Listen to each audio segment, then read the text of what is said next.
Aj pri premiére nového trénera, takže pocity?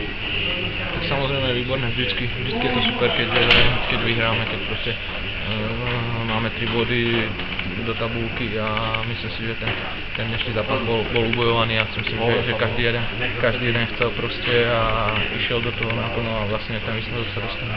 Od začiatku zápasu bolo vidno, že dnes si nastupujete v úplne inej pozícii, v úplne inej kožiarke, teda ten rýchly gol, ktorý sa vám aj podaril. Tak samozrejme, ono vždycky je to dobré, keď to mužstvo, ktoré sem príde, trošku dostaneme pod tlak a vlastne z toho vyťažíme nejaký gól, no ale vlastne tam bola v zapätí presilovka a odozvala vlastne Trenčina, kde dá sa povedať, že nás vyšakovali a dali gól, ale myslím si, že keď sme dali ten druhý gól, tak ja som veril, že proste už to udržíme a proste vyhráme. Prebudza sa spiaci obor Peťo Sabuš, dnes 1 plus ešte to trestné strieľanie tam bolo? No, tak dneska bolo aj trestné strieľanie, ale ja si myslím, že vlastne po tom góle hneď ďalšie striedanie bola z mojej strany jedna podarená strieľa, ktorú vlastne Vlado Kovač chytil takisto do lapačky, čo som myslel vlastne vejde do brány a to trestné strieľanie.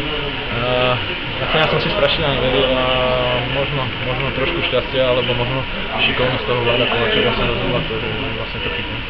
Peťo, sú zápasy proti Trenčinu pre teba tak trocha špecifické? Samozrejme sú, pretože som tam vlastne, nie že vyrastal, ale vlastne tam som začal s tým extraligovým hokejom a vlastne tam som začal hrať tento veľký hokej a vždycky je to také špecifické, také zvláštne ale mňa to dokáže tak proste vyhecovať, proste nabudiť a ja sa na tie zápasy strašne teším.